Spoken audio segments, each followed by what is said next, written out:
Hi, and welcome to the Alternate Point of View. My name is Tracy Lee. Tonight, we are going to talk about Samantha Wall. This is someone we have talked about in the past in my series, Murder on Joliet Place. And we're talking about her again because this is a case that I am not going to forget until it is officially solved. And by officially solved, I mean by the person who actually took her life, not the person who is in prison serving time for a crime he did not commit. Samantha Wall was red rummed on October 21st, 2023, in her home on 1366 Joliet Place in Detroit, Michigan.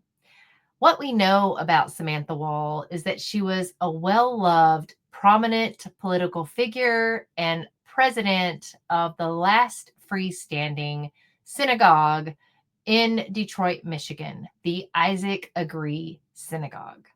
She was brutally red-rummed on October 21st, 2023, just 2 weeks after Hamas invaded Israel. At first, the police thought this could be an anti Semitic crime, but then they quickly thought this was possibly a torn ex lover crime. And then they suddenly went to a possible burglary gone wrong. Now, Samantha Wall, as I stated, was a prominent political figure. She got people like Dana Nessel elected. She also was well known by Mayor Mike Dugan, people like Gretchen Whitmer, Elisa Slotkin. She again brought the Isaac Agree Synagogue back to life. This synagogue was condemned. It was either going to be torn down or sold. But thanks to Samantha Wall being the president of this building, she brought in a lot of money from people like the Fisher Foundation and the Gilbert family. She was able to breathe life into this synagogue and bring a lot of event space to it, office space, and the synagogue. Thanks to Samantha being such a well-loved person and so well-known, and people just coming around her, and she had so many friends. When her life was taken on October 21st, 2023, it was well known. Her family was well known. They were traditional Jews.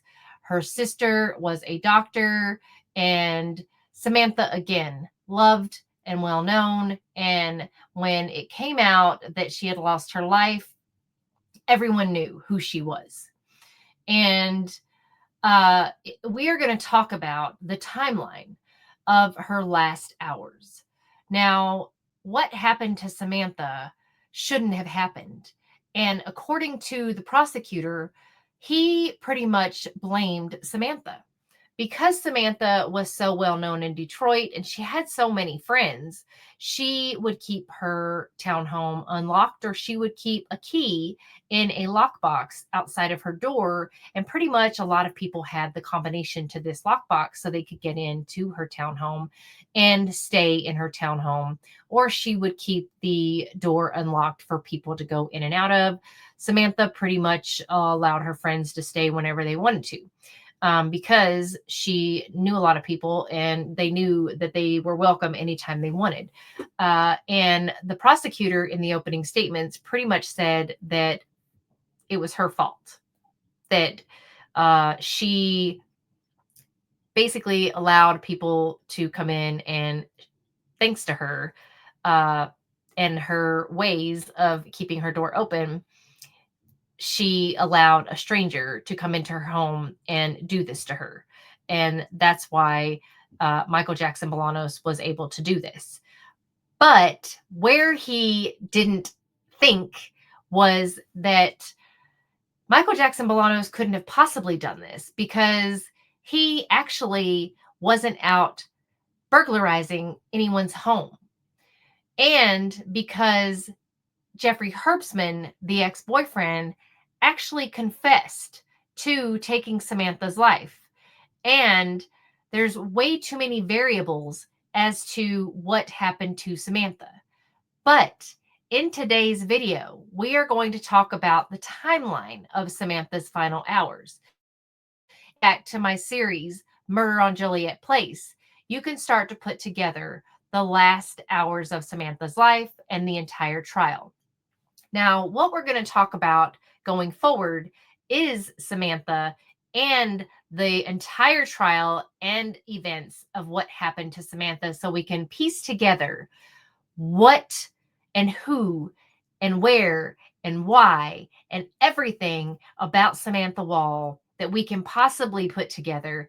And did Michael Jackson-Bolanos or Jeffrey Herbstman or someone else do this to Samantha until we figure out who actually took Samantha's life?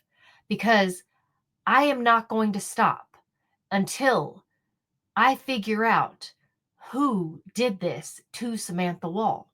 She deserves justice, and Michael Jackson-Bolanos deserves to get out of prison. And the right person needs to be brought to justice. Now, in today's video, we are going to talk about the timeline.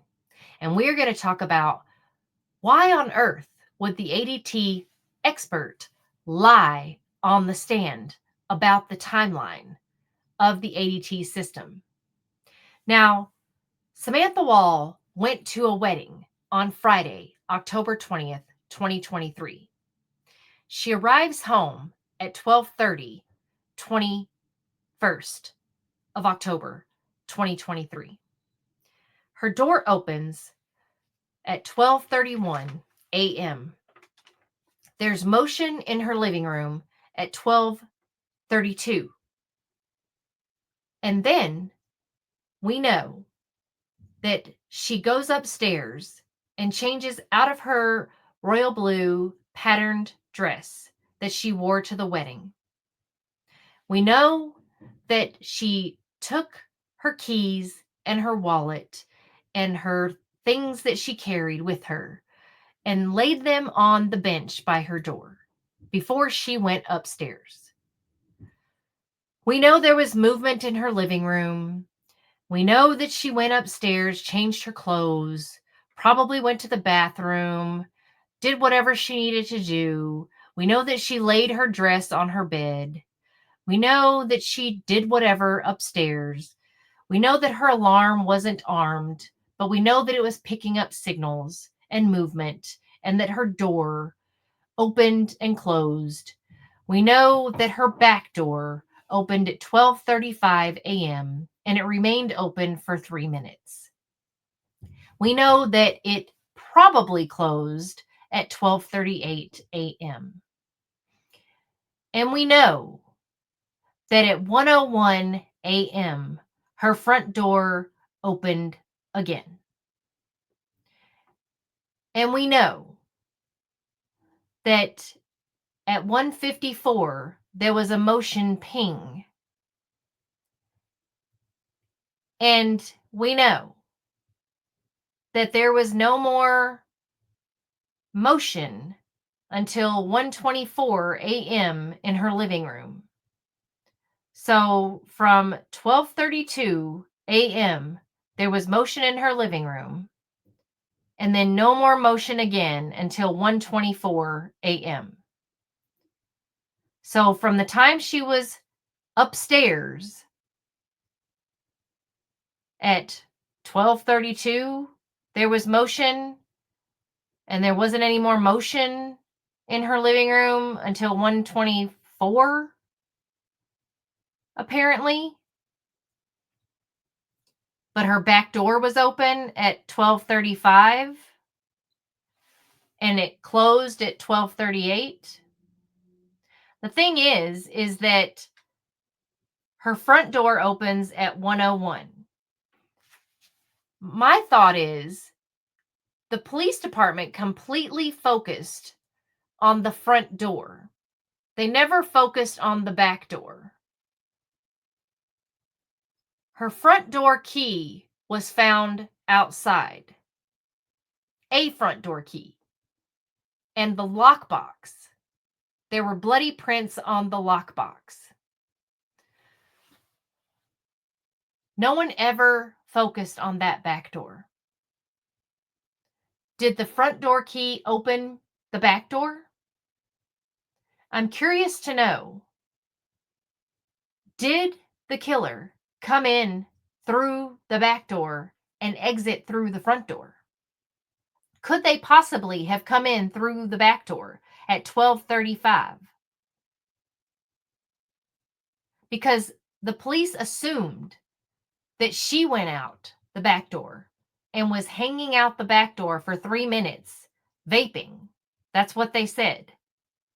But how could she be in two places at once if she was upstairs changing out of her clothes? There was motion in the living room at 12:32 a.m. The back door opens at 12:35 a.m. But she was upstairs changing. If there's motion in the living room at 12:32, which is when she was laying her stuff down on her bench by the front door, her keys, her wallet, she was going upstairs. There's a long hallway that goes upstairs. She's going upstairs. She's got to get to her bedroom. She's got to change. All of you women know you got to get out of your clothes. You got to go to the bathroom. You got to pee. You got to find your other clothes. You got to change into your other clothes. You can't be in two places at one time. So if you're upstairs changing, who's going out the back door or coming in through the back door? Who's downstairs? Who's in the house? There's somebody in the house. Who's in the house? You're upstairs. Who's downstairs? Is there someone else in the house? Is it a woman? Is it a man? Who's in the house? Inquiring minds want to know. Was there someone else in the house? Was there someone in the house before she got there? Was there someone in the house after she got there? Was there anyone in there? Where is the alarm system information prior to 12:30 a.m.? Where is it? So all we have is the information from 12:30 a.m. until 4:22 a.m. We don't have any information before 12:30 a.m. Also, I'm just trying to understand, this is just the alarm information.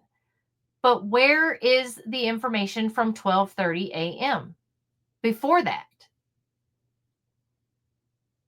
How can she be two places at one time? If she's upstairs changing her clothes, how is she at the back door for 3 minutes? Who's at the back door for 3 minutes? At least the back door's just open. It doesn't mean there's somebody at the back door for 3 minutes. It just means the back door is open for 3 minutes. And then, does that key unlock the back door and the front door? So could someone have entered through the back door and gone out the front door? No one ever questioned that back door. And how could the key be on the ground at the front door? Michael Jackson-Bolanos didn't have access to the key. So how could he be charged in her death? He's a complete stranger.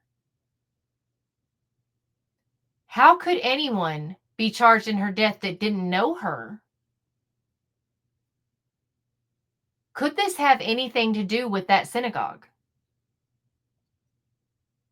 So, also, why would Jeffrey Herbstman confess to taking her life?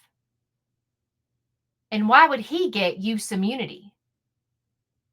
For those of you who don't know about this case, all of these questions can be answered the more I go over this trial, this case, and Samantha's demise.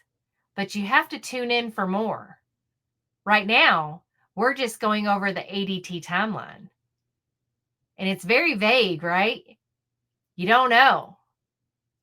But this timeline is very, very curious.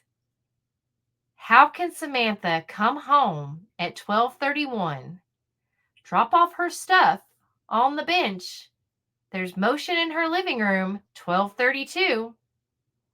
She goes upstairs to change her clothes, changes out of her clothes, goes to the bathroom, all of these things upstairs. She can't be in two places at once, you guys.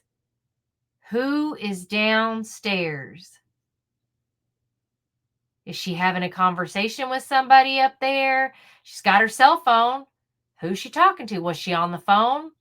You know, if you're on the phone talking to somebody, you can't be talking on the phone, changing your clothes, going to the bathroom, doing all these things. You're not going to rush downstairs, go out the back door, vape, all of those things. You're not doing that.